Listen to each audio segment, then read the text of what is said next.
Hey there, John the Raven here for John's Sword Discovery. Welcome. I hope everyone had a good rest of the year 2025 and had a Merry Christmas and happy holidays. We're only a short ways past that. It's now early January, so Happy New Year 2026. Here we are.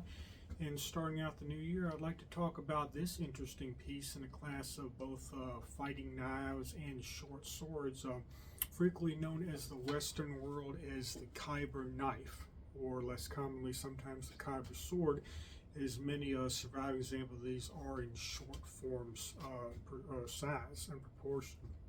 They vary considerably in size, but have some very unique and characteristic shapes that seem to link them all and sort of give them that general characteristic form that we collectively like to classify them together in as Khyber knives. There are a few different traditional names that these go by.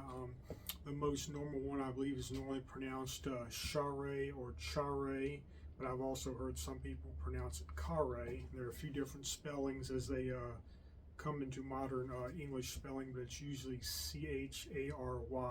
So a few different pronunciations. Some tend to agree or disagree on those. But for convenience here, I'll use one more commonly used pronunciation of Charay, or Charay, but let's just stick with Charay, make it simple. So a few different pronunciations, since this was used in a number of different adjacent regions, basically in the sphere of modern northern India, but also in the region of Afghanistan and some other adjacent areas there too. And of course, the more common name, Khyber knife, of course, directly relates to the region of Khyber where the Khyber Pass was located. And there were some interesting actions during the 19th and early 20th centuries where local rebel and various militia forces were clashed with some Western forces as well as local forces over a period of time throughout the 19th century and even earlier, but particularly in the mid to later 19th century, even some I believe into the early 20th century. So this version we have here is a very nice piece, modern reproduction of course. I've seen it handled a number of originals over the year, even some fairly, you would call them late period pieces, and by that I mean pieces made up into the early 20th century. But also I've handled some documented 19th century examples too, and some earlier related forms that I would probably also consider charades or Khyber knives or very similar forms. Some of those I've seen and handled even dating or had been dated back into the 18th century earlier. But most surviving originals that we see tend to be from some point within the 19th century, the 1800s, usually in the mid to latter part of the century, or even into the early 20th century, as it became a traditional form that was frequently made and remade in a very similar traditional style, but like so many from that region of the Orient over a long period of time, in many cases with very little change. Sometimes you will see changed variations in hilt form and slight blade form variations over time, but also another interesting thing to note is it's often difficult to very closely attribute specific time periods, especially if you get down into like fractions of a century or decades to one developed the other. In similar ways to the Western world, it's not an easy thing to do, and there's a lot of room for debate there as to when one variation arose and how to best date this certain variation. But it's best to consider that it was a traditional form that was used over quite a long period of time and over the general area, fairly specific area around northern India and Afghanistan, but also in some other adjacent areas too. And the styles, like everything else, were passed along through trade, but still they have that unique overall look that makes them fairly easily recognizable and fairly quickly identifiable, and gives them that distinct character and form that we can say this is a Khyber knife for sure. So this piece here is actually a longer version. I would actually consider this personally a short sword. The blade, very nice, made out of a good steel, well hardened and tempered with a good heat treat, good edge geometry.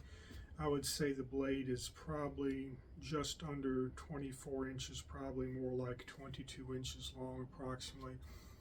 And the hilt The hilt, as much as anything, is kind of the defining characteristic, but the blade is also fairly consistent in form too, is how we usually identify it. It comes here with this nice swell and almost you could call it a hooked pommel. You frequently see that in very many types of daggers and knives and short swords, both in the Oriental world and in Europe. Some of these I've seen actually formed into an actual bird's head, but this is more of an ergonomic style, which may have originally meant to emulate the bird's head, or at least a beaked pommel, for also practical reasons for good hand retention. That, of course, being the primary thing. But that part where it makes essentially the pommel, it's not really a separate pommel, but it's a one piece into the hilt or a butt, which is again common characteristic for the construction of this type. That's very fundamental for this type, one of the recognizable and identifiable features. Also, as you can see, usually here from about the mid or about 3/4 of the way back from here to here, the main gripping section is separate and is actually riveted on. In this case, it's horn, probably water buffalo horn, which is fairly common throughout India and some adjacent regions.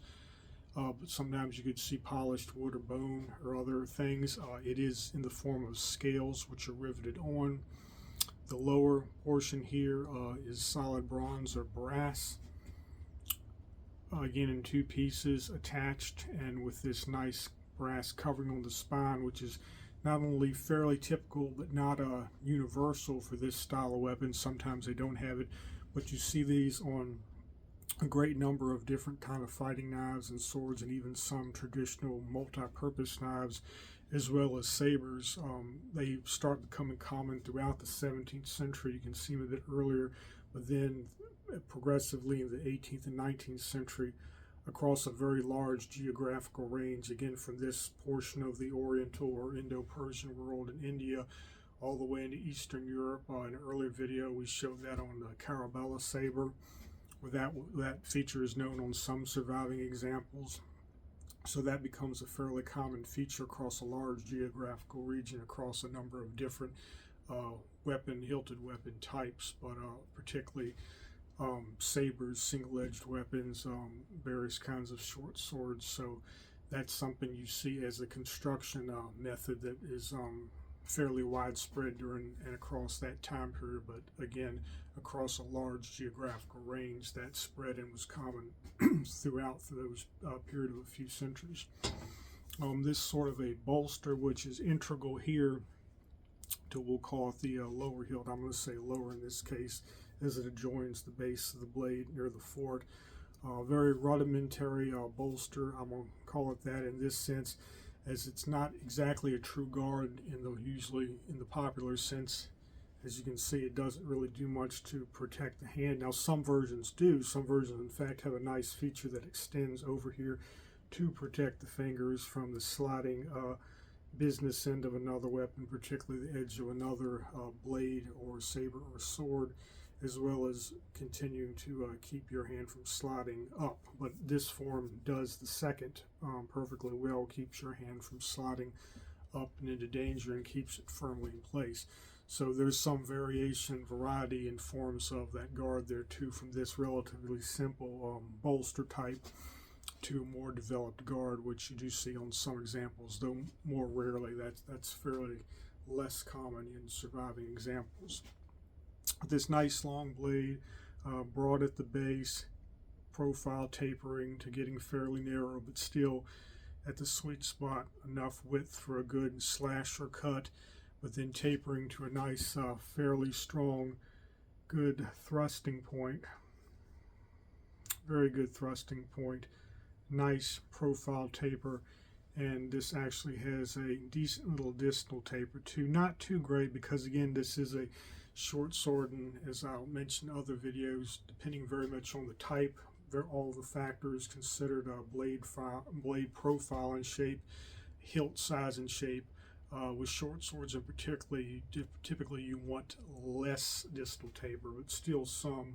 Too much can often lead to handling that isn't quite as desirable or less impetus in the strike. But again, it varies on a lot of factors. But again, in my experience with shorter swords, some distal taper obviously, but generally not nearly as much in, like, say, a longer bladed arming sword from the 13th or 14th century, or something we would think of as a typical knightly arming sword or a long sword, but you'd want a fairly strong and fairly large amount of distal taper, all things considered. But again, in a broad perspective, it varies great, but that comparison and contrast right there is where you want relatively less distal taper, but just a little bit to make it right for a shorter weapon like this.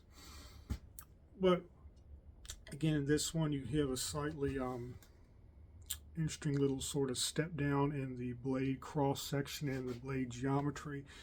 This is common on these. Some of them, it's much stronger. This sort of step down, or steep we could call it, is much stronger on some other versions, to where you almost have a T cross section, particularly at the base, and going all the way down, in some cases transitioning out. You do have that a little bit in this example, and this is a good one that's sort of moderate and less so compared to other examples where it's more extreme. But it does everything really in this package to come together just right. It's well balanced.